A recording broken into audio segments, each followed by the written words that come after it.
Welcome to the Cameron Show. I'm your friend Cameron Tyler, and I'm so happy you're here today. We're coming to you from Dude IDK Studios in Denver, Colorado, and I'm so happy. Today's guest friend is the dear and sweet Ty Antikainen. Hi, thank you for having me. Ty is visiting Denver from Michigan, so we're very lucky to get this time with him. And my very first question is, why is it Ty? Because I've always known you as Tyler, but now it's Ty. Yeah. So I lived 31 years of my life going by Tyler, and then um our dear friend, who we're going to talk about today, passed away last fall. And we'll get into the whole depth of our relationship. Yeah. But towards the end of the last couple years, she and I really softened each other, and she would always call me Ty. And Oh. so, as part of my grief process, Mhm. I, like, a week or so after she passed, I was like, that's what I want people to call me by, because that was reminded me of her. And for people to call me that and call me Ty instead of Tyler felt like keeping that connection with her alive. Oh my God, I love that. Well, if anyone knows me, they know I'm a big fan of the rebrand. I've had 3 last names, and now I don't use any of them when I do my stuff because Tyler, I had to ask because Tyler is a name that I love so much. Yeah. I go by Cameron Tyler. Tyler's actually my middle name. So I just had to know that, but I kind of suspected that was why. I love that so much. In case our friends at home don't know you, Ty, could you please introduce yourself to them in 10 words or less? Yeah. 10 words or less. I am a devoted foodie and a charming asshole. Oh my God. And that is exactly why you and Bobby were twin spirits. Yeah, that's great. I love that. That's perfect. And we're obviously going to learn so much more. But Yeah. before we do, my second question I ask everyone, of course, is if you were to close your eyes and envision your aura or the aura that we're in right now to set the tone, Hmm. what color do you see? It's like a dark emerald forest green, like a cross between those. So, and that's kind of like my permacolor, I think, ever since really I've gotten married, which like 10 years ago, if I would have heard that, would have thrown up. But now I'm like, oh, you're so in love and it's great. And it is great. But it's also like more and more every day. This is crazy. It is crazy. I mean, I feel that on a spiritual level. Like me, Ty is a Leo, and that'll probably become very apparent today, Yeah. especially when we discuss our relationship with our queen Taurus, Yeah. Bobbi Capps. So today's episode is going to largely be about our queen, Bobbi. Bobbi was a very good friend to me and a complete and total sister to Ty. And we lost her last August, and it was truly one of the worst things to ever happen to either of us. And I was just telling Ty, we grabbed coffee before filming today, that when I actually started planning this podcast last winter, it had only been, I mean, it was in mid-August when she passed away. And so I started planning this in February. It had only been a few months. And I started writing a list of names of people that I would want to have on the show, and without even thinking about it, I wrote Bobby's name. And it's just that's an illustration of how present that I think she still is, because I think the Mm-hmm. same thing would happen Yeah. today. I forget all the time that she's not here. And so how we're going to do this today is the day after Bobby passed. Anyone who knows me knows I process by writing, and I wrote a really long blog post. But the nice thing is, it encapsulates like everything. And fortunately for us, our journeys with Bobby are very different, but also quite similar. They follow the same timeline, obviously. So what I'm going to do is I'm going to be reading that blog post.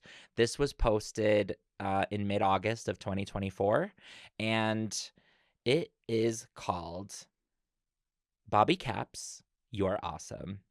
And so I'm going to read a little bit, and then we're going to pause, and then I'm going to read some more, and then I'm going to pause, and we're both going to be telling our Bobby tales today. Let's do it. All right.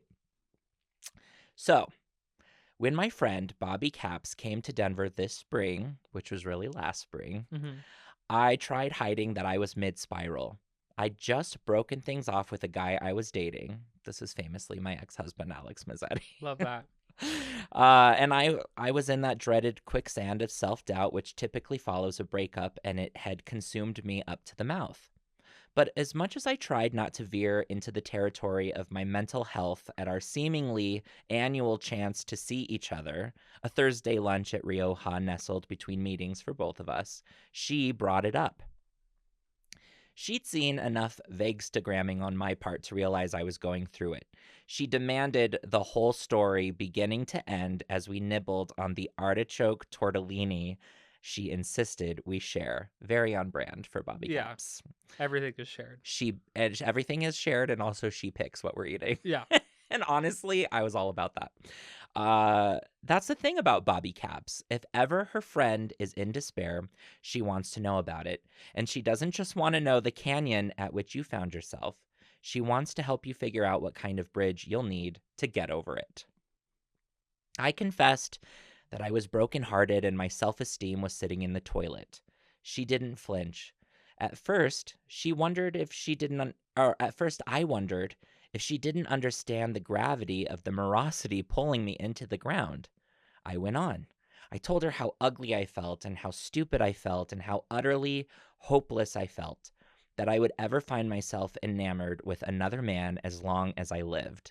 All the while, her nonchalant expression of understanding nodded across the table. She waited for me to finish and then said, I'm not worried about you. You're awesome, Cam. Too awesome for this. You know what you deserve. I know you do. And just like that, she moved on. I didn't feel undermined, actually. If only for the remainder of that lunch, I felt crazy for doubting myself in the first place. After all, if Bobbi Capps says I'm awesome, then I must be. She doesn't miss. Mm-hmm. So, Bobbi and I met a decade before this lunch, and our dynamic had never changed.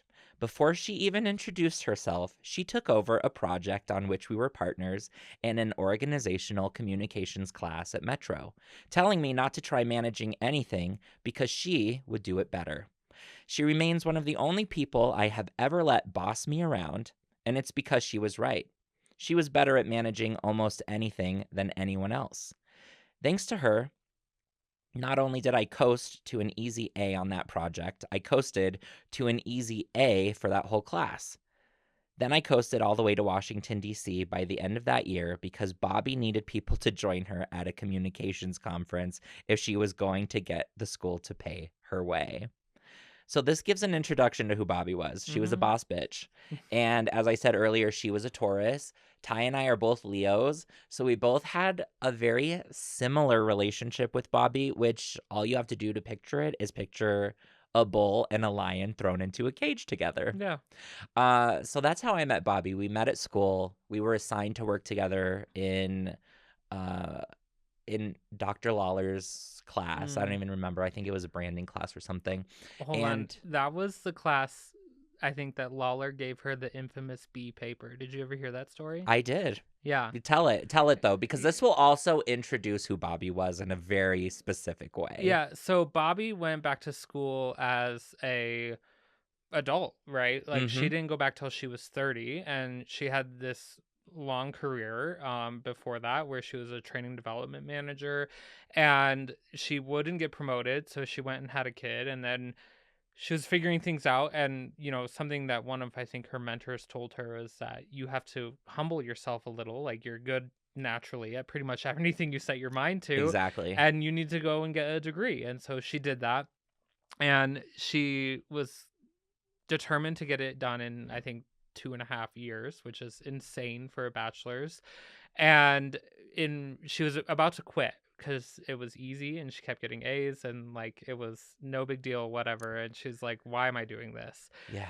And then one of your professor, Dr. Lawler, gave Yes. her a B paper and she confronted Dr. Lawler Yes, she and she did. said, if anybody else would have written this paper, it would be an A.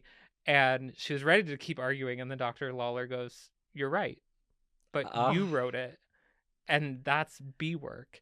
And, and that was the moment that Bobby was like, felt seen, right? And I think that's really the essence of Bobby is because she took that moment and not only did she push herself to get her bachelor's, she pushed herself to do that for everybody else in her life too. yeah. It was really hard to challenge her because she was good at so many things that she did. And I do remember that very clearly because I was in that class.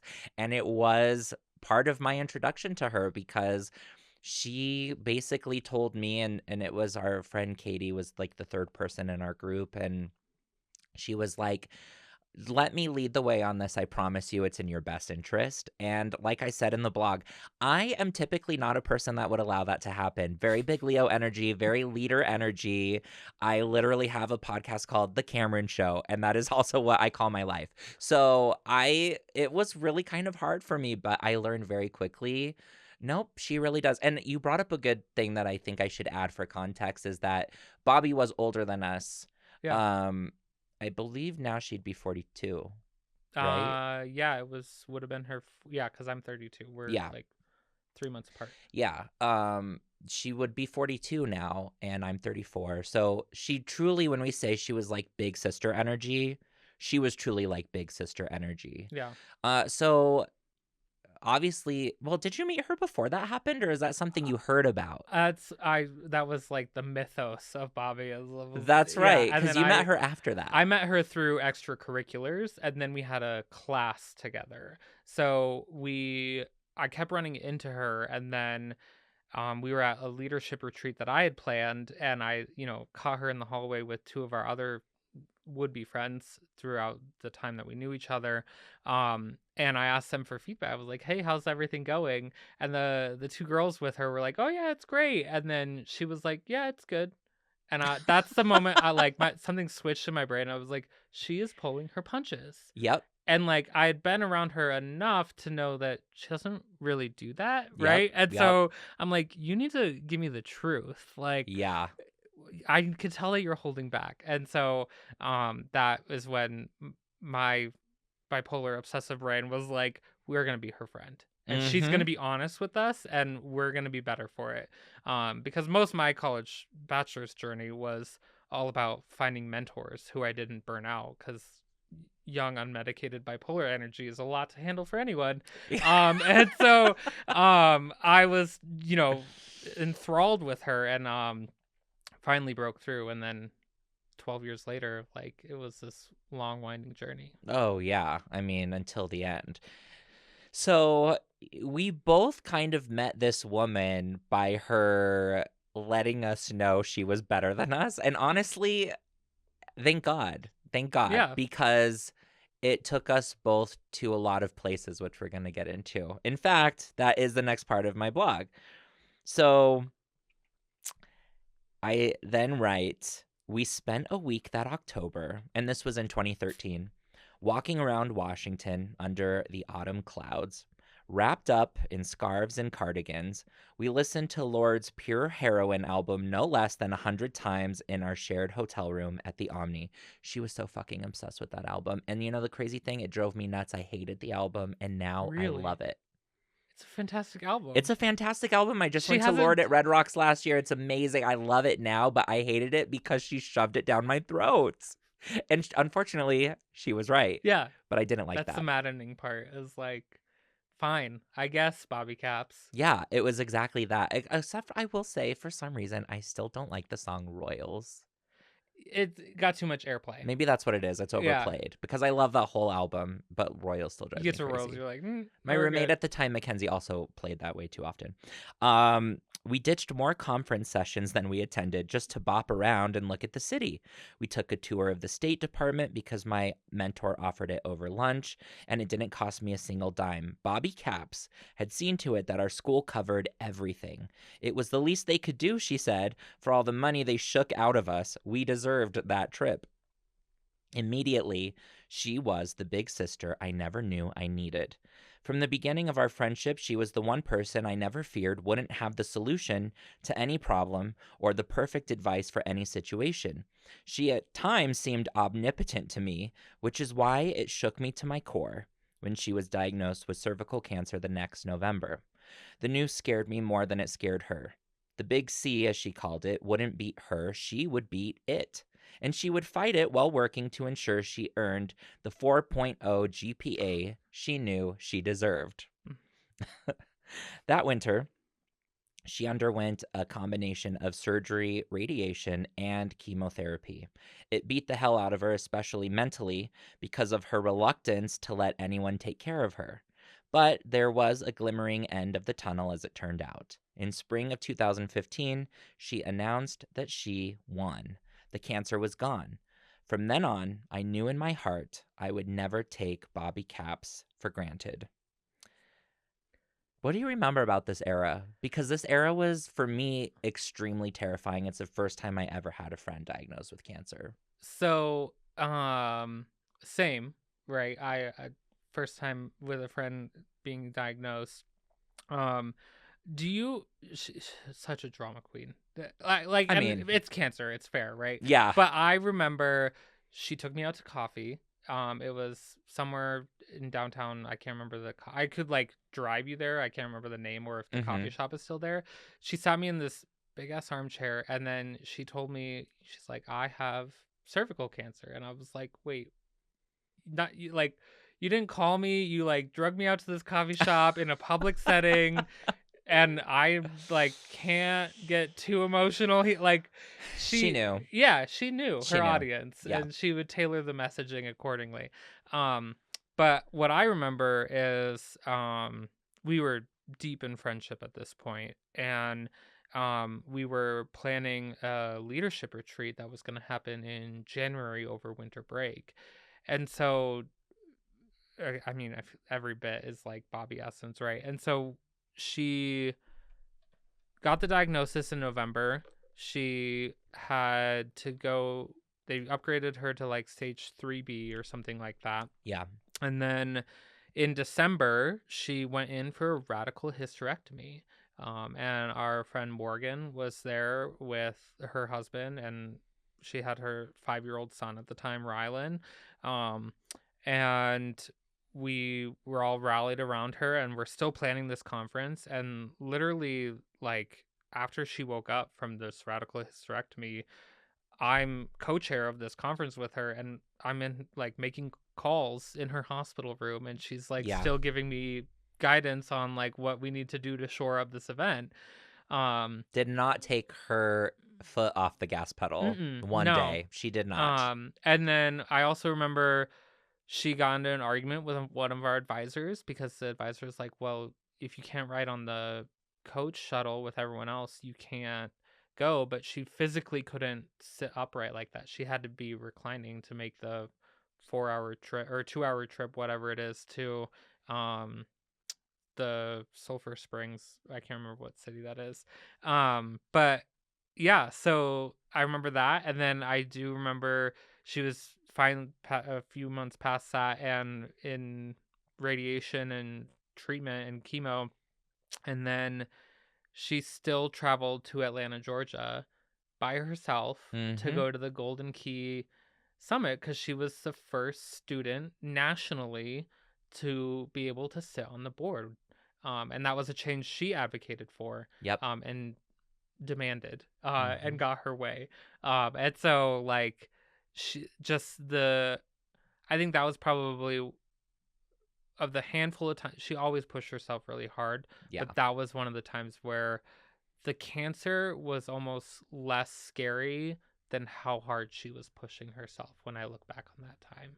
Like the real Yes. fear I had was what is going on here. And we'll get into what was going on there, but Yeah. um yeah, looking back, that the cancer was less scary than the effort she was putting into everything else, like to get across the finish line for both cancer treatment and graduation. Yeah, because I think what it was, like, when I look back on it, and it's crazy because now that that was a decade ago, I'm around the age that she was then. Yeah. And I kind of like now that my 20s are behind me, because when this happened in 2015, this was in the fall of 2014, early 2015. Hmm. For context, to anyone who's read my book, this is when I was actually having my mental breakdown. And I very purposefully left this out of the book because it would have taken up a lot of space. And at the same time, I didn't want my story about Bobby to be about how her cancer contributed to my horrific anxiety. Or I didn't want it to seem that way, that it was like the fault of it. But I remember it almost seemed, because she was already such a determined person, that this cancer was like she was already turned all the way up, and the cancer was like a burst of energy that somehow gave her more motivation. But Hmm. I was like, you're already running at a 10.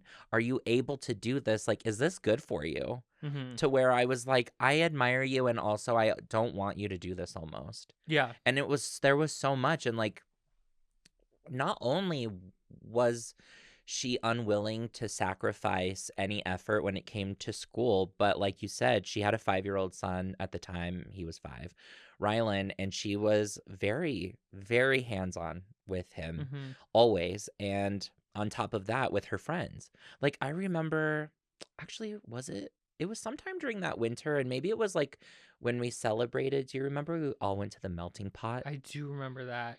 I had I an mean, I had an anxiety bits and attack that pieces. night. I remember my mom had to Oh, come get me. I had to leave early, but it was like we were celebrating, yeah. maybe when she had like finished her radiation or Yeah, something. she. Hmm. And like even the social aspect of her life, she would not take her eyes off the road. And it Yeah. was really scary. And at the same time, in that era, the happy ending was she beat it. Yeah. And I think, I don't know about you, I would like to hear your perspective, but for me, it really like was the coat of lacquer on the statue of Bobby Capps in my mind of like nothing will take this woman down. Yeah. She is so amazing that not even cancer could take her down. Um I'm sure it felt similar for you. Yeah, it did. It was like, because I think she was cancer free in April, and then like 2 weeks later we graduated or something like that. Like the Mhm. timeline of like, it was like cancer free party, graduation party, and so it was just like a insane kind of period of like finishing things, and then figuring out what was next. And so, um, yeah, and then I also look back, and part of me knew like it was gonna be fine, and she had a way of like conveying that. And I think,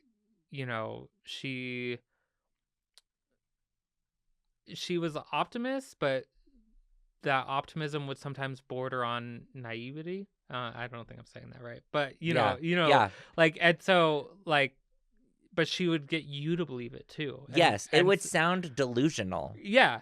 And so Yes. you're like, yeah, I guess that's what we're doing, and she's like, damn right, that's what we're doing. That's exactly it. I think that exactly encapsulates what I was trying to say, is that it created this grand illusion because she was delusional, but then she ended up being right. Yeah. She kept saying it's going to be fine, and we were like, Jesus Christ, I don't think it is. And then it was.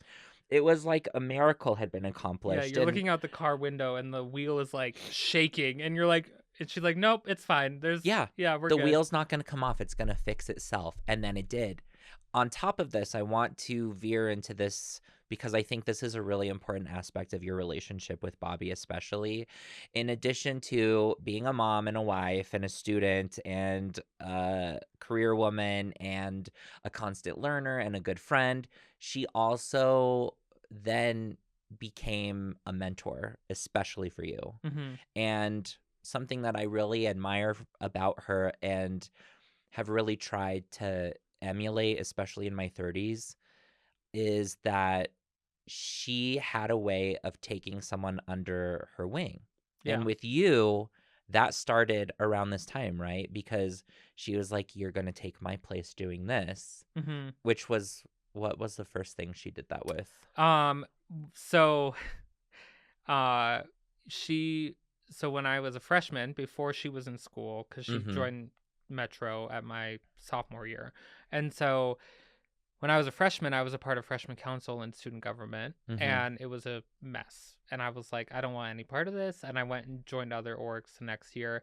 And fast forward a little bit, she's trying to convince me to come back to student government with her. And I laughed in her face. I was like, I'm not going to do that. But I was hanging out with her and Morgan and Patricia, and I kept seeing the headway they were making and Yeah. changes, and I was Mhm. like, okay, sure. And she's like, well, we have a office administrator position open that you could do. And I was like, I paused because the way she said it, I was like, you are doing, like, you're pulling punches again. And so Yeah. I asked her, I was like, what do you think I should do in student government? Yeah. And of course, that's when she showed it. She's like, you should be the election coordinator, which was her role the year prior. And so I took on the election coordinator role, and I had the second best outcome for students voting. And second only to her, Of which, course. yeah, I it's didn't even have like, to ask. yeah, I mean, we all knew where that one was going. And that was the, first job of, I don't know, 7, 8, that I took, based off of her guidance and excelled in. So, She really made a decision very early on that you were gonna be the heir to her throne, yeah. and this honestly might be the thing that makes me the most emotional because this is one part of your relationship with Bobby that I did not share because I did not have a desire to do the same kind of career path that she did. Hmm. She wanted to be a boss bitch, a corporate boss bitch, and Yeah. like I admire that wholly, but never really wanted to enter the corporate world. So I was really never interested in following footsteps so much as just like her moral and ethical advice. But like she cared about you so deeply and it was so special. And over the decade of our friendship, I think at least a third of all the conversations we had were about what you were doing because she was just obsessed with you. Like she loved you so much. And that role of being a mentor was so inspiring to me. I can't imagine what it meant for you. Yeah. Um and it wasn't only I feel like it wasn't only like school and work though. Like she incorporated you into her family. Yeah. And that's something that like honestly when she passed, I I have to admit I almost had like a tinge of jealousy because you were such a prince in her eyes. How did that come to happen? Because this started out as like a really academic relationship, Hmm. but you guys just became deep, deep friends so fast. Yeah. So it, there was I think there's a lot to say there. Yeah. There's a few flashpoint moments where we really built trust with one another. One of Hmm. them was early on in those student government days, and I actually had forgotten entirely about this because since she's passed, there's been a lot of almost near constant reflection of what is me and what is her, and what do I keep and what's always been me and what's been her. And it's That's got to be pretty it's tangled. been a meshment, right? Yes. And so but this was a something that was me, is we, you know there was a clear faction in student government. It was Hmm. the three girls and me and a few others, and then there was the younger crowd of college age kids that were opinionated as well, and wanted drama. And so one day we were in a meeting, and they were giggling and talking and texting each other over Bobby. And it really rubbed me the wrong way, because she was proposing good changes that are like on behalf of students, and it was impactful work, and they just weren't taking it seriously. And so I saw them leaving the office, and I like followed them out, and I confronted them. Did not do a great job because like I was not good at conflict, and everything I've learned about conflict since then is like made me who I am. Yeah. But that was the moment where I like confronted them. My voice was cracking. I think I was like near tears, like trying to like tell them that that was messed up. Um, what I didn't know is that she was in her office just outside, like on the other side of this wall, and she heard me. And she told me, she Oh. said, no one in my life has stood up for me the way that you stood up for me like that. I imagine you like a baby lion. Yeah. I imagine Yeah. you Simba, and she's like the bull woman in her office listening in Yeah. and being like, "Oh my god, this little lion cub is Right, right. defending me." And so, yeah, and it's, I mean, anyone that stands up to their peers, like, Yeah, that's a tough thing to do. it's hard. Um, and so, that was one, and then, um, you know, again, there's just been so many, like, she loved Brene Brown. So, marble jar moments Yes. where it's been lots of putting marbles in the jar, but there's also been moments where, like, we've lost marbles from one another. And so I think the sum of it all is just like this beautiful enmeshment of who we both are. Yeah. But to your question though, Mhm. we both lived together at two separate parts in our lives. So the first time we lived together, I think I was 23. I got into a pretty heated political argument with my parents. Mhm. And I had a choice, and I made the choice to move out. And, you're not in school anymore, and you're just working constantly. And so you were like, I'll call work and like, hey, I'm going to be there, but I'm going to be late. Yeah. And then I called her after I figured out where I was going to store my stuff. And I was like, hey, I don't know where I'm going, but like, I'm on my way to work. And she was my district manager at the time. And she's like, you're being ridiculous and dramatic. You know where you're going. Like, Yep. and That and is so, it.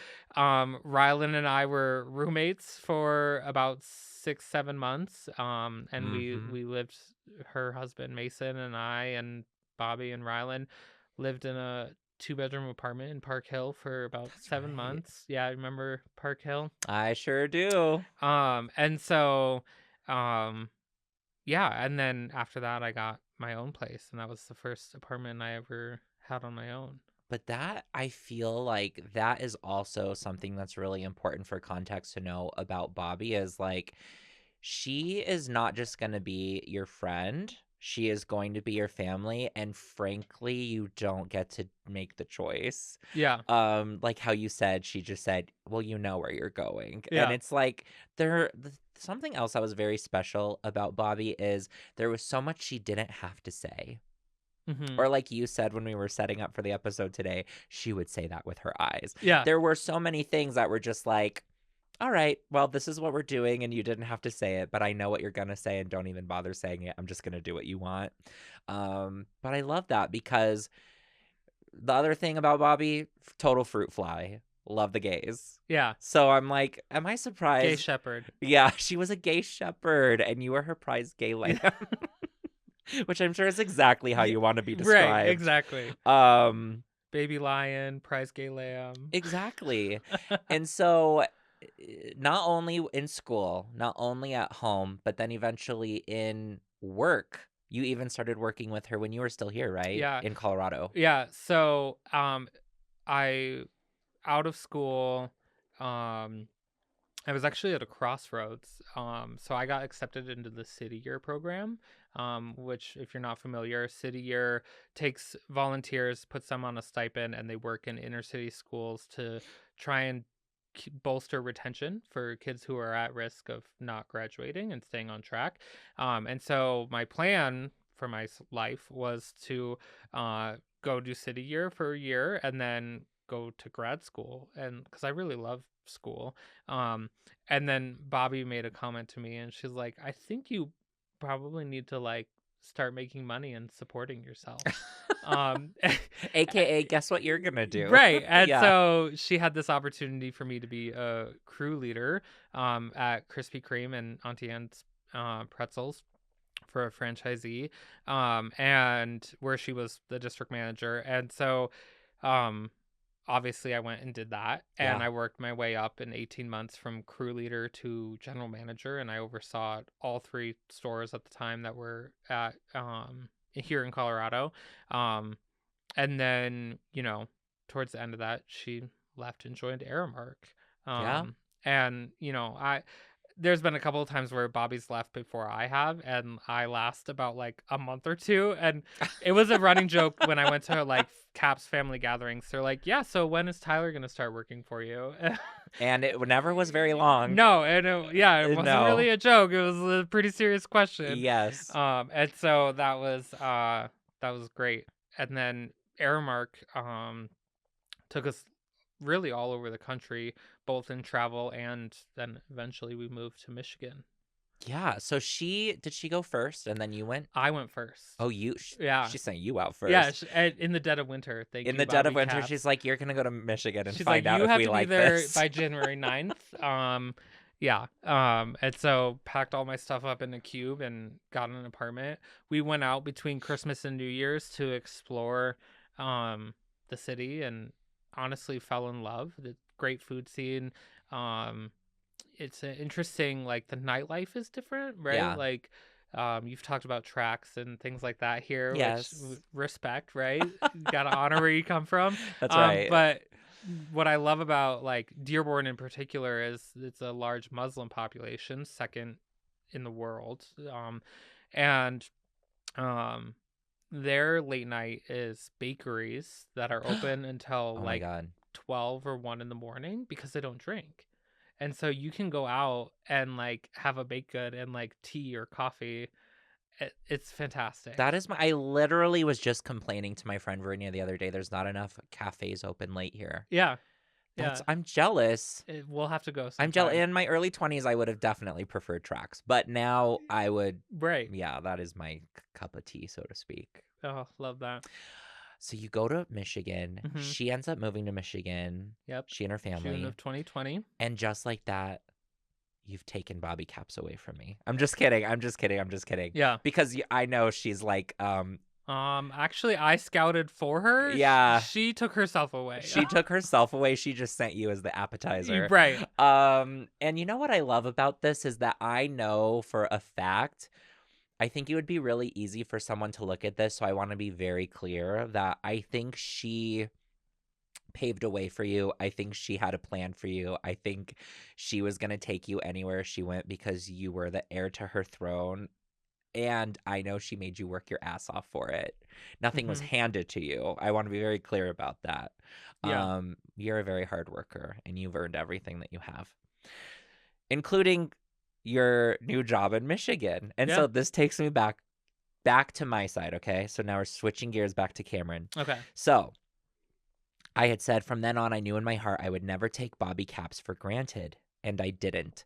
Over the next 10 years, we never ended a conversation without telling each other, I love you. We never parted ways without a giant constricting hug. Even after Bobbi got a series of big girl jobs, which eventually led her to a VP role with Aramark, we both prioritized finding a time to cross paths when she would travel from her new home in Michigan back to Denver. All the way up to what would be our final lunch date a few months ago, which was really last year, of course. She was my big sister, relentlessly caring and supportive, nosy when she needed to be, judgmental in all the right ways, and always right as far as I was concerned. After learning what had been on my mind, then relieving me by shrugging it off with confidence, she told me about the trials and tribulations of raising her teenage son, Rylan, whom she loves more than anything in the world, but can also drive her up the wall. Then she told me about Dean, her boyfriend, who ended up being her fiance. Did they actually get married, or were they? No. Who ended up being her fiance? Whom she would have married, who had completely captured her heart just when she herself had wondered if she'd ever find love again after going through a divorce. We caught up as much as we could before our grown-up jobs called. When we parted ways outside of Rioja, we hugged each other tight. Then Bobby pulled away and looked up at me sternly, reiterating her sentiments from inside. You know what you deserve. You'll be fine. You're awesome, Cam. I've always said that.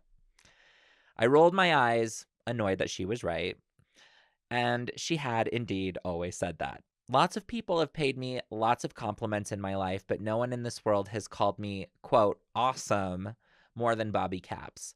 I should have known she was never going to participate in my pity party. She was busy living the big, fabulous life she had created for herself because it was what she knew she deserved, and she expected that sooner or later I do the same. So remember, this is in August of 2024. 3 weeks ago, she told me the news that she'd been diagnosed with nonspecific gastric cancer. I felt concerned. There wasn't a hint of worry coming from Bobby, though.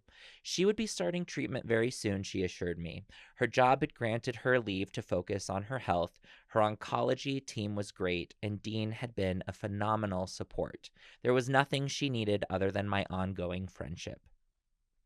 Of course, I promised she had it for life, and we exchanged I love yous. The next day, my outlook on the situation wasn't so light. Bobby posted about her diagnosis in more detail online, announcing she was stage 4. She said her cancer was treatable, but not curable. My stomach sunk. She wrapped up her post in the most optimistically Bobbi Capps way possible, insisting she should still be able to live a full life with treatment.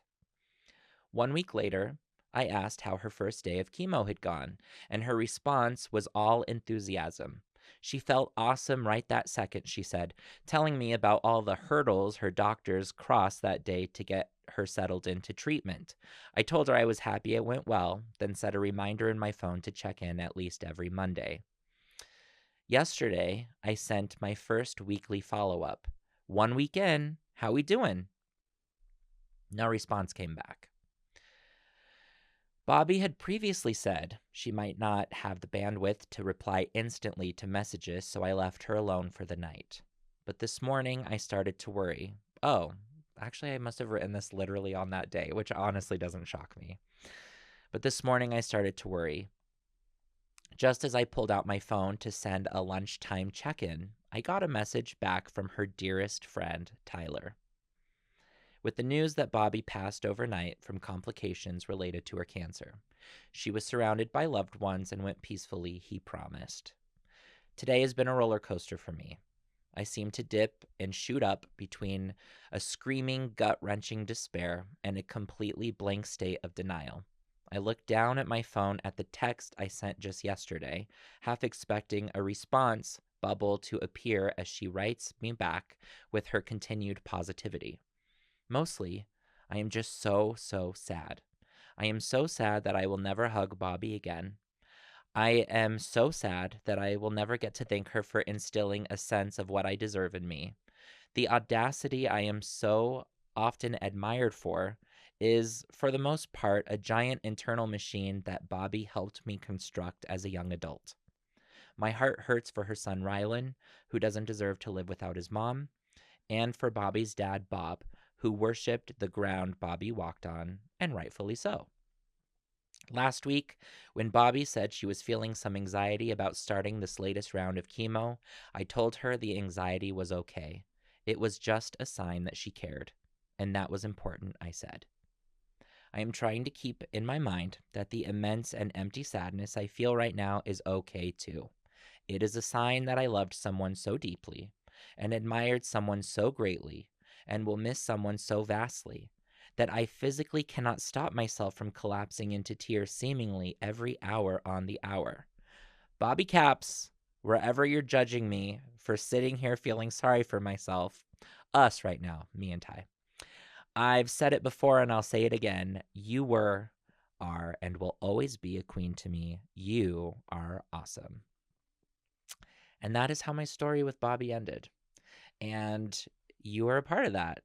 And I've never really got to hear what your side of that was like, or what the lead up to this was like in Michigan, because this was all happening hundreds of miles away from here. And I was just getting what I now know had to have been very rose-colored glasses versions of the truth. I mean, Mm-hmm. and for the record, I don't think she was lying. I think she genuinely felt like, Oh, she totally I'm gonna beat it. believed what she was buying. Okay, which Yeah. that makes me feel better, because Yeah. when this happened so suddenly and I had only found out she even had cancer like 2 weeks before, I was a little pissed. I mean, you go Yeah. through all the range of emotions, and part of it was sincerely that I was like, she obviously fucking lied, because this went from 0 to 100, Yeah. or she knew it was worse than it was. But what, from your side of things, like, what what happened over this summer last year? Yeah. So, uh, rough summer. So I'd say like she always through really like post first round of cancer, um, throughout really all the years that followed after that, had a variety of different symptoms and like medical things that would crop up. Yeah. Um, took care of most of them and they were fine and nothing really to worry about, just kind of oddities. And then it started happening again, I'd say. So she had a executive physical in Mhm. October of 23 and checked out. And I mean, this thing is like extensive. And so everything was fine. And then I think it was in December that she started having some symptoms, and they were just kind of odds and ends thing. And it snowballed from December into probably May, June, where they really were making her quite uncomfortable. Okay. And she was in and out of doctors, and then she started going in and out of emergency rooms, because different symptoms were causing her pain. Um, and then that's when we figured out like she had this fluid buildup, and they did a biopsy on the fluid after removing it to help make her comfortable. And it came back that the fluid was cancerous. And so how it works is, if the fluid is there because of the cancer, but because the cancer is in the fluid, that's what makes it stage 4, is that it's moved from wherever the source is to a different part of the body. And so, and of course, we learned all that last summer. We're like, Yeah. oh, cool. Like, Yeah. this is our crash course in it, and you're living through it. Yeah. And so, it was last summer was a lot of back and forth in and out of the hospital. Um, I was working at Aramark still, and um, I love and hate her for this, but she gave explicit instructions to Dean that I was not to get any updates between the hours of 7 a.m. and 6 p.m. While you were working. Yeah. Um, That is so on brand. yeah. It pisses me off Isn't too, that and in also it's so on brand I have to laugh. Yeah. Yeah, that makes Because I sense. was killing it, quite frankly. Like I was still doing it, and then I would go and see her in the evening when it allowed. Um and yeah, and so that's what the summer was. It was like work, and we had a few good memories before things got really dicey and she got the diagnosis. So um I want to circle back to something that you said of in your blog about how much you loved her. um our last concert that we went together, which we loved going to see live music, was she Yeah. bought me for my graduation presents tickets to go see Hosier at Pine Knob in Michigan. Mhm. And he has a song that's actually helped me a lot with my grief. It's called Unknown. It's about a breakup, but I think it fits really well with grief. And it's like there's a line in there that's, did you know that I could break from all the weight of all the goodness I still carry for you? Oh my god. Yeah, heavy. Yeah, Jesus Christ. And then the follow-up line to that is, I could walk miles to take the weight of the injury of finally knowing you. And I think like after someone passes, there's so much that becomes clear. also there's so many questions that are left, and so it's been an interesting journey. But Yeah. um yeah, and one of the last good visits I had with her, um she told me very sternly, in the way that she does, Mhm. she said, this cannot be the thing that destabilizes your life. Yeah. um and I'm like, I love you works too, but I guess I'll take that. That is uh, so on brand. She's like, "I'm not gonna make this mushy. I'm yeah, going to make this a demand." she would tell you what you needed to hear. She would tell you what you needed to hear, and she would always do it in the form of letting you know what you need to do, Hmm. which for you was keep going. Yeah. Because I think she knew. I mean, this woman was like your I love the way actually that you described this earlier. We had coffee before this, and you said, which is very true. Ty and I have not spent much time together, but we've always known about each other Yeah. because, as you put it, we were the sun and moon. And so To the earth that is to Bobby. the earth, that is Bobby. And that is very much the truth.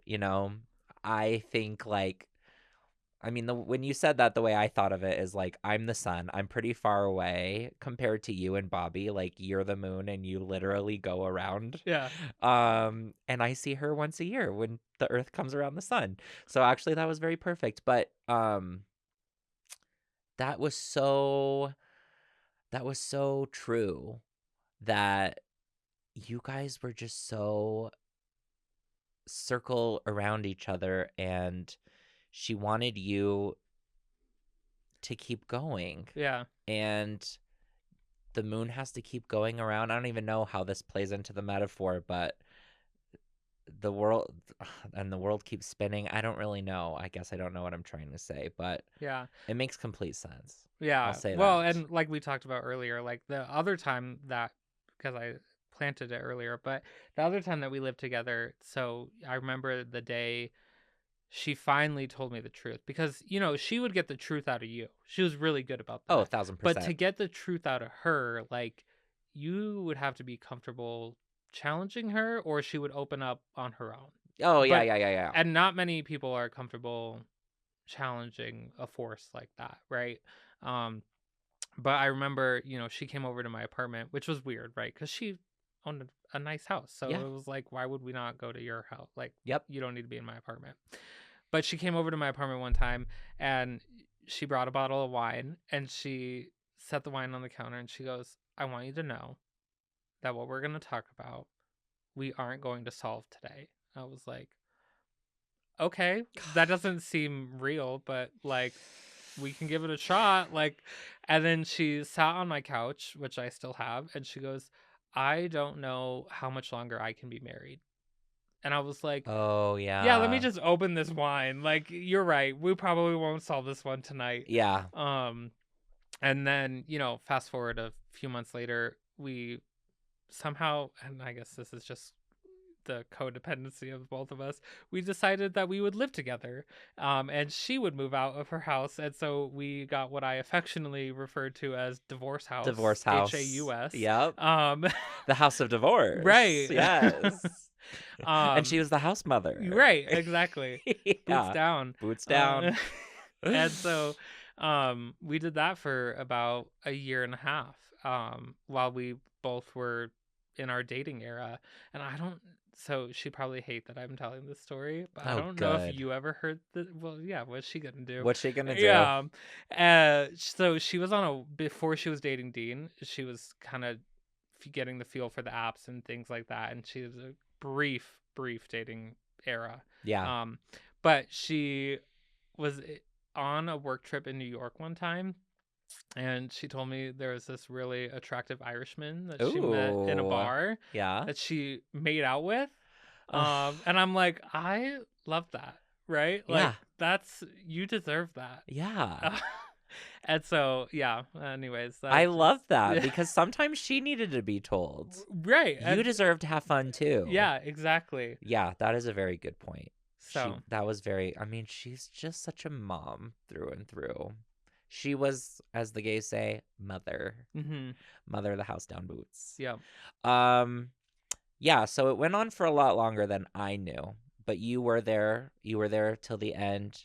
You were there right after, as you were telling me earlier, reminding me, because actually I think I had heard that Dean made her a ring out of a hospital bracelet, Yes. proposed, they were engaged when she passed. When I got to the hospital room, she was like, "Oh, little brother." Like she was aware enough to know that I was there, and then immediately started showing me the ring, which, you know, I thought I would beat her to getting engaged, but she beat me at that too. Of course she Uh, did.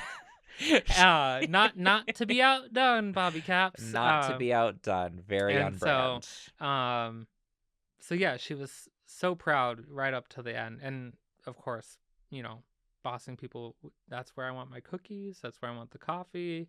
Um, and then she had her last meal with us, surrounded by loved ones, and we had seared scallop with Japanese mayo. Mm-hmm. So she was also a foodie. This is why I said your Oh, introduction to yourself could have been one of an my introduction to Bobby. right. Well, one of my first memories, when we were in Metro, I went to one of her leadership retreats after our first run in, and she was talking about how much she loved food and how she had Oinks, the barbecue restaurant, before she Mm-hmm. went back to school. Mm-hmm. And I went up to her and I was like, "Oh, I love food too. Like, I really love the chicken crispers at Chili's." And she's like, "I don't eat at Chili's." And that was like the end of the conversation. I was like, Yeah, "Ooh, you learned quick. swing and a miss." You learned quick. I also love Chili's, and I would never tell Bobby about it. Yeah, it's like your shame meal. That is Um, amazing. yeah. Oh, I just remembered. Okay. I remember why the sun and the moon thing came up in my Oh, head. yeah. Okay. It was because uh in thinking about that last day, I had been texting Bobby obviously and we'd been communicating that way. And I think that was probably pretty on purpose so that I wouldn't know how bad it was. She didn't call me, she didn't FaceTime, she sent text and basically was like, "Don't worry, I'm working on this." Ty and I did not even have each other's phone numbers. Yeah. This is how much she truly just had her different, planets aligned in her solar system, but they did not collide. And so when we were talking earlier, you reminded me I had texted Bobby that Monday. She passed away that night or Tuesday morning, and then you didn't even have my phone number to tell me, and you're like, "Oh my god, Cameron doesn't even know." But you couldn't Dean didn't have my phone number, only Bobby did. And so you like had to tell me over Facebook Messenger. Yeah.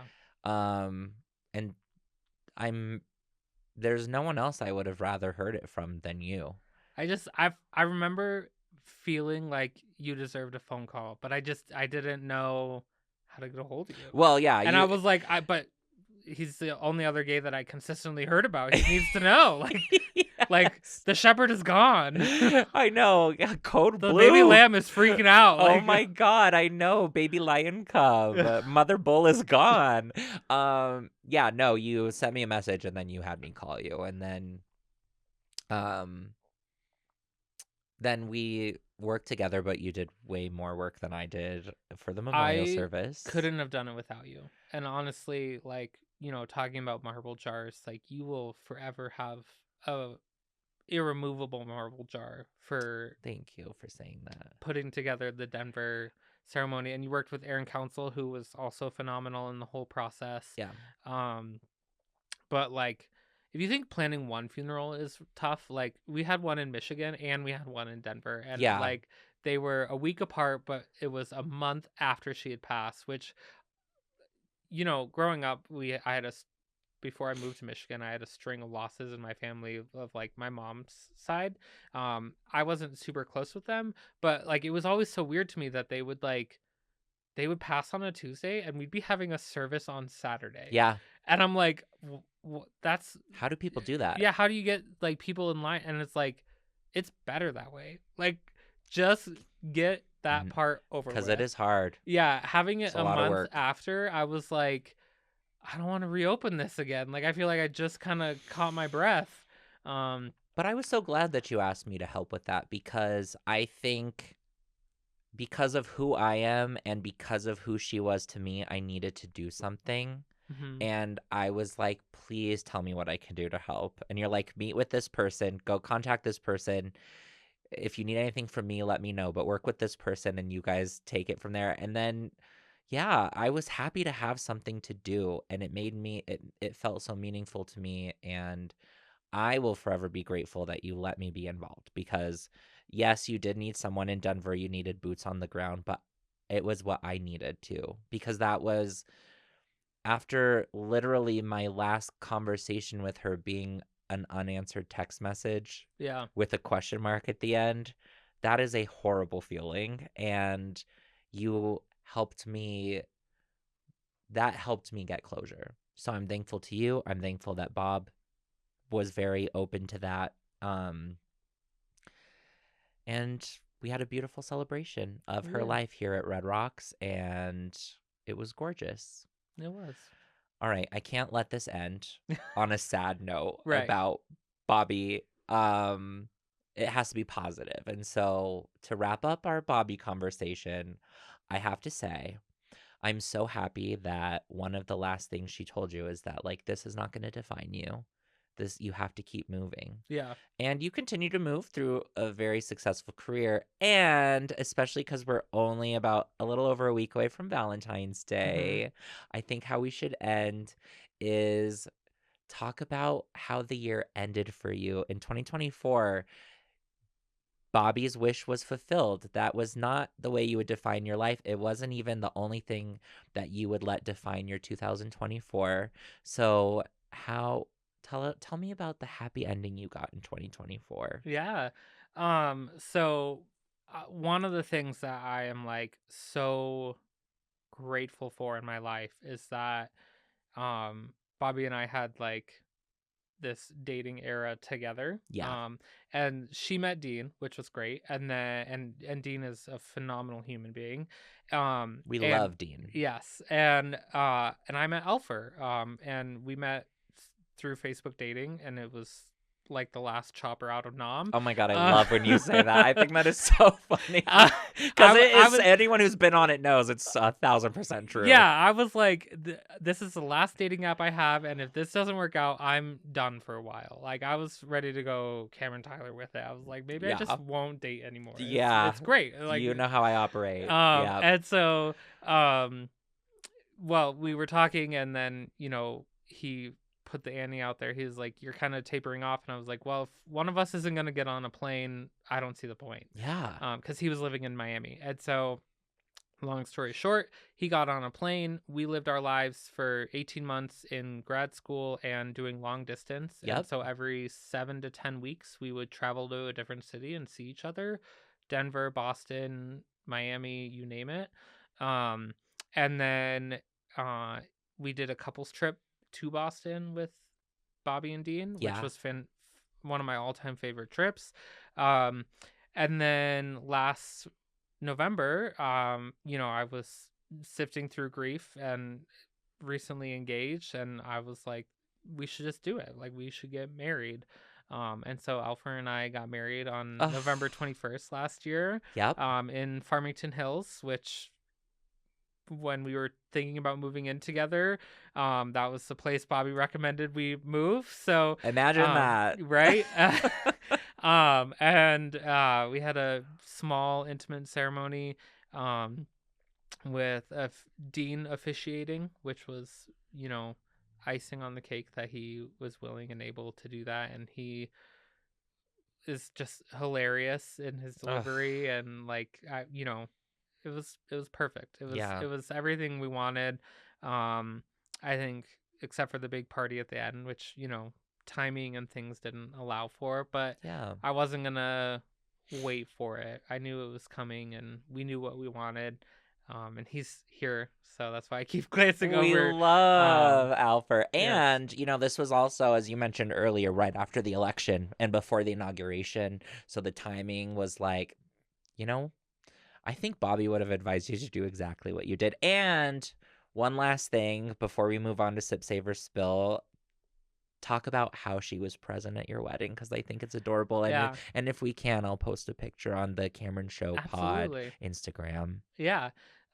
So the last Christmas I had with Bobby, I got her a couple of gifts. One was like 4 different concert tickets, which unfortunately, because it was the summer of cancer, we had to sell all of those tickets. So we didn't get to any of those shows. But I did get her a Pop Funko that looks like her, which is a great gift for anybody. Not to plug Pop Funko, but But her Pop Funko has an apron because she was always in the kitchen, and some mhm. flowers, which Dean would always buy for her, and a Starbucks coffee cup in one hand. So 'Cause this bitch was always on the move. right. And so that found its way back to me after she passed.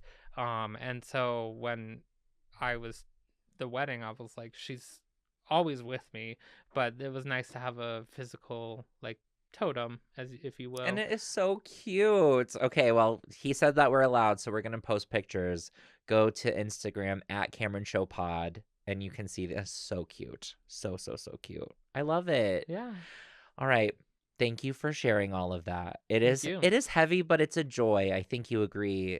Yeah, and I think if anyone out there listening has a Bobby story, or you know knows Bobby, like, don't reflect on the end. I think she would Yeah. want you to live your best life, and She would judge you. If you're she sad, she will judge you. she would There's say no time for that. she called herself an outdoor cat, and she would want us all to live our best outdoor cat lives. She was an outdoor cat, an alley cat. Yeah. Bobby Capps, the alley cat. And she would be so happy that we're doing this right now. I know, Yeah. because she loved us very much. But you were the heir to her throne, and I know everything you do makes her very proud. And you should be Thank you. proud because you enriched her life and you gave her.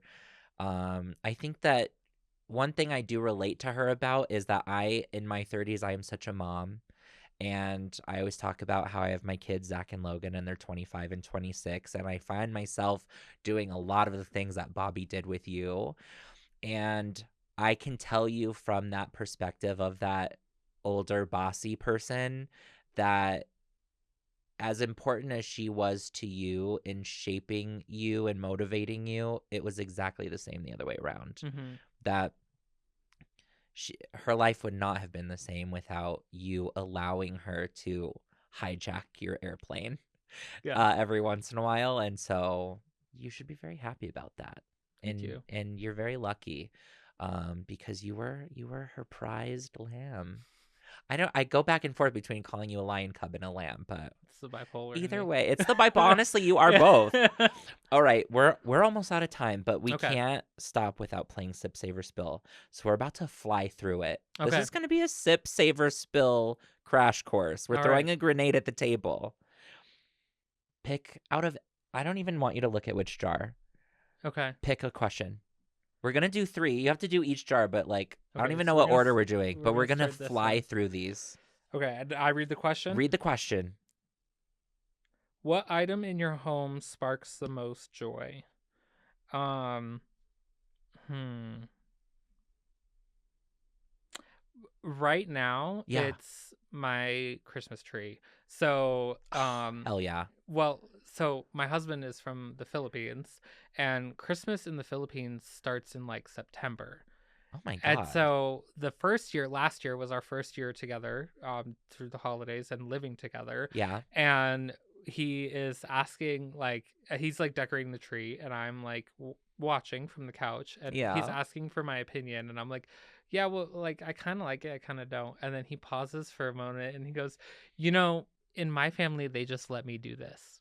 And I was like, okay. So I I I give some, like, yeah, that looks great, or I like these colors, but Yeah. beyond that, I let him take it over, and I just enjoy having it in the living room and like being in the ambiance of a really well decorated Christmas tree. He does a phenomenal job, so my opinions aren't necessarily needed. Oh my god. We might also have to post a picture of the Christmas tree. We can do I'm that. going to send you a laundry list We're of d- photos you need to send we're me. doing a family, like, after I saw how good he was last year, Yeah. I antagonized all my cousins into a Christmas tree decorating contest, and Oh we're my we're god. gonna like have people on Facebook rank which one they think is the winner. Okay, I love that. Yeah, it's I gay love excellence. that. It's gay excellence, and I've always said that.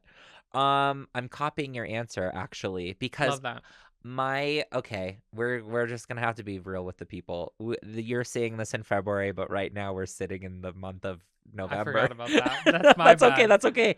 Because my answer is authentically my Christmas tree, which I Yeah. just put up because in real life right now we are sitting 3 days after Thanksgiving.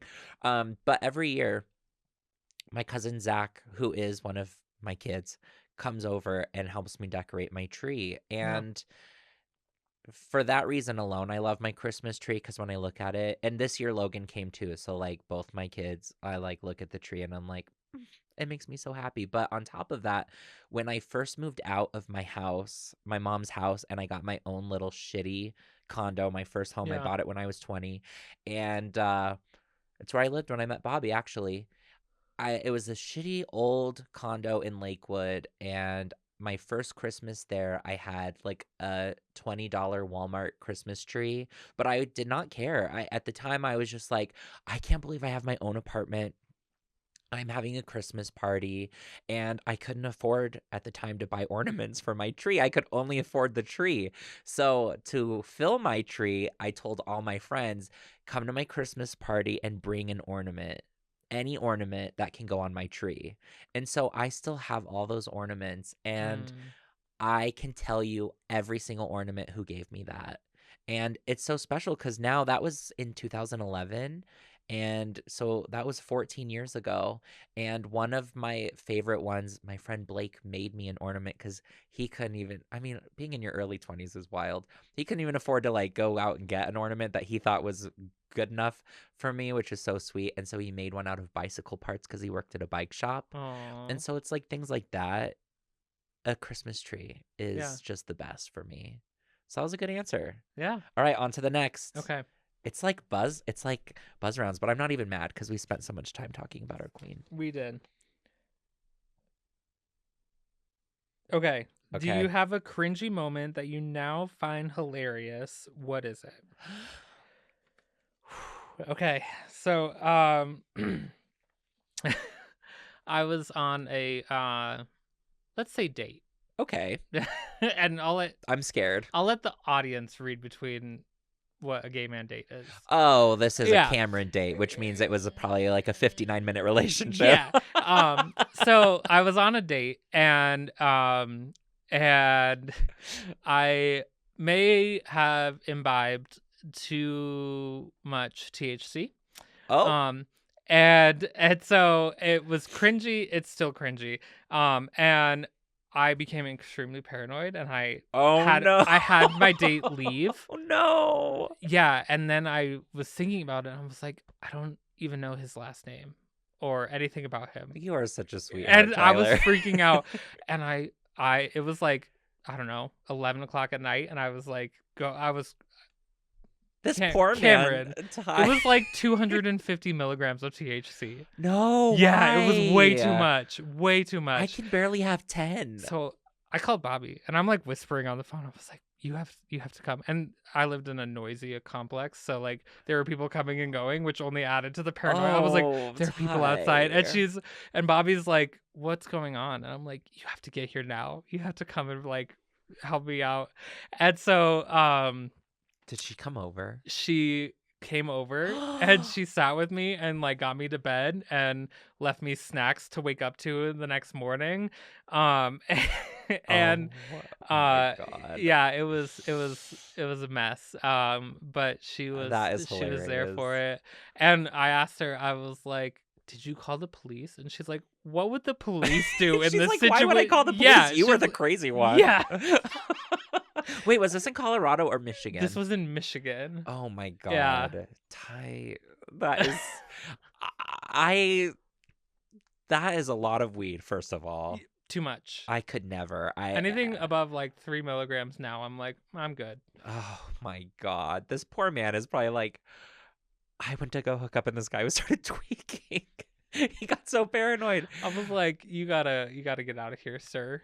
I don't even know how I'm gonna beat that. That is pretty crazy, but you definitely can laugh about it now. Yeah. That is hilarious. We're far enough removed. I would say, I don't know why, but the first thing that came to mind, which it was pretty cringy, I look back, I don't know if I've ever told this story on the podcast. If I did, it was in season 1, so you'll know. But in 2011, I was driving to meet my mom for dinner. No, I don't think I have told this. I was driving to meet my mom for dinner, and we were going to dinner at that Chili's in Lakewood that's like on First in Wadsworth. Okay. And I was it was the end of summer, and I was driving down Wadsworth, and there was a shirtless man jogging on the side of the Mhm. road on Wadsworth, Mm. and I got distracted by the shirtless man, Mm. As one does. and I didn't realize that in front of me the light turned red, and I did not stop driving. I kept driving because I was looking out my driver's side windows at this man. I drove right into the back of a Jeep that had stopped at the red light. And I would love to say this is the first time I totaled a car because I was 20, but actually, this was the second time I totaled a car. Mm. So I probably should have been phased, but I was actually quite unfazed by running into this Jeep. So I got out of my car and I went, and I knocked on his Jeep window, his driver's side, and he rolls down the window. And I was like, I definitely just drove into you. It's because I was distracted, but I like, was not on my phone. I was just like distracted. And he did not care. He like looked at me and he's like, I'm not allowed to be driving right now. I have a suspended license. And I Oh. was like, look, dude, if you want to drive away, I'm that's totally fine with me. And Save my insurance. I was like, oh, thank God. I was so embarrassed and it was so cringe because I was like trying to put on this front that I was just like, oops, I ran into you. But really, I was so mortified. And the guy is like, you're cool if I leave. And I was like, yeah, because, yeah, I don't want to deal with you. I ran into your car. You should be angry. He drove off. But then I was just in the middle of Wadsworth with my jacked up car. And God bless this bald lesbian from Pizza Hut came running out, and she took one look at me and she's like, you need to get this car out of the road and you're not going to do it. So you steer and I'll push. She pushed my car. This is mortifying. And it was so cringe because I was like, God. And I had to call my mom. Oh, we weren't at Chili's. We were at the Black Eyed Pea. And I said, do you see an accident outside on Wadsworth? And she's like, oh, yeah. Are you stuck behind it? And I was like, no, look closer. And she's like, Cameron Tyler. She came and watched this lesbian push my car out of the road. And it was so cringe. But now I'm just like, well, I think they should ban shirtless joggers, which I feel Mm. very hypocritical for because if a man said that they should ban women, I'd be like, why don't you not be a pig and stop staring at women? But I'm the pig in this story. Gay excellence doesn't apply to driving. I Gay have excellence. a many driving stories, but we'll spare those. Exactly. Last question. Last question. I think it's this jar, right? Yeah. Okay. Ooh, what was the best, most memorable date you ever went on? Friend dates count. Oh my God. I bet Vrania wrote that question. That's a great question. Do you have one? You go first. Okay. The best date I ever went on, if friend dates count. Oh, God. I am very fortunate to have had a lot of really great friend dates. So I don't even know that I could pick a best, but I could tell you the most recent one that made me really happy is Michael, aka producer Michael, aka Michael Philippi, my best friend. He and I have watched a lot of seasons of Drag Race together. Okay. And so we found out that Gottmik, who is one of our shared favorites, was coming to town with Violet Chachki to do a show. This was like a couple months ago. And they did not do a very good job marketing this show. Mm-hmm. It was at the not the Ogden, the one that's right by X Bar, the Fillmore, I think. Yeah. Um this was not a very populated audience. It was very, and so like when we got there, the guy's like, you can honestly sit in the VIP if you want because there's not a lot of people. Like, no shade to Violet and Gottmik. I think this was a marketing error on their team's part. This show was phenomenal, and I don't drink, but I was inebriated, and that's all I will say. And our audience can do the math. I had so much fucking fun at that show sitting in VIP with this scarce audience, and I was invested in everything, and the fact that the production crew was this is an exaggeration, but it seemed like the production crew was bigger than the audience. I felt like Michael and I were like in a dream and this whole show was just being put on for us. And it was like so fun and amazing, and that is my most recent really fun friend date that I went on. I have not had a lot of good romantic dates, I'll tell you that much. I'll be very Love that. honest. Yeah. Awesome. Okay, so there's a couple, but the one I'm going to share is Alfred and I's second date. So, um, our first date we spent like 3 days together in Michigan, and Hmm. we were friends, but then dating by the end of that long weekend. Yeah. Um, and I remember like 2 days later, Bobby was like, "So now that like you've come down from all those feel good chemicals, how do you feel?" And I'm like, "Yeah, I'm buying a plane ticket to Miami." Oh my God. And so, um, which I think she knew was coming, but so I bought a plane ticket to Miami and flew out in April, and um we drove down to Isla Morada in the Florida Keys. We went snorkeling, and then we went back to the hotel I was staying at, and we walked to this restaurant, LPM Miami, which is fantastic.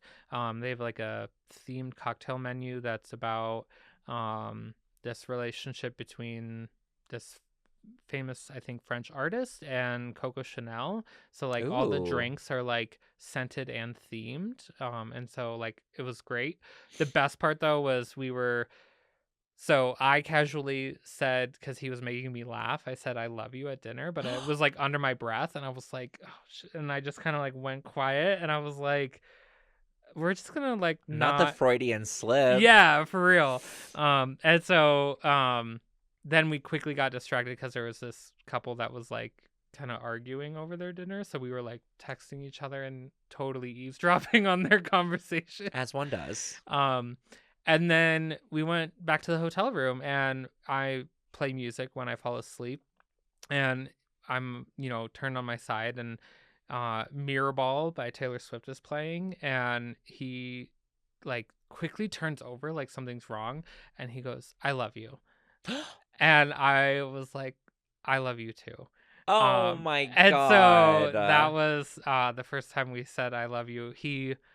He said it with confidence. I said it as a Freudian slip, as a Leo does. Oh, but it opened the It did. box. And so that was probably one of our most memorable dates. That's a adorable Valentine's Day story. Almost Bring it Valentine's home. Day. Yeah, next week. Um, wow. You know what? That's a perfect note to end on. Thank you so much, Tyler. Thank you. Ty. I'm so used to calling you Tyler after all these I'm years. indifferent. Um, well, I'm not gonna dead name you. Just kidding. Is there anything you want to leave our friends at home with before we depart? Hmm. I would say if you have the opportunity to deeply love and cherish a friend, Hmm. do so. Tell someone right now, get your phone out and text someone how much you appreciate them. There's never a bad time to do it. And you never know. And be specific. And be specific. Tell them something specifically about them that you love and admire. And that's an order from two gay Leos, so you better fucking do it. And also, it's Valentine's Day soon, so like, if you have a crush on someone, tell them. I just made that up, but we're giving orders. Platonic love is just as good as romantic love. Yeah, do one of each. Do a few of each. Okay, that's enough. I'm bossy because this is a Bobby themed episode. Um, cheers to Bobbi Capps. Cheers. Cheers. Friends, thank you for joining us and celebrating our dear friend Bobby. And as always, live your best life.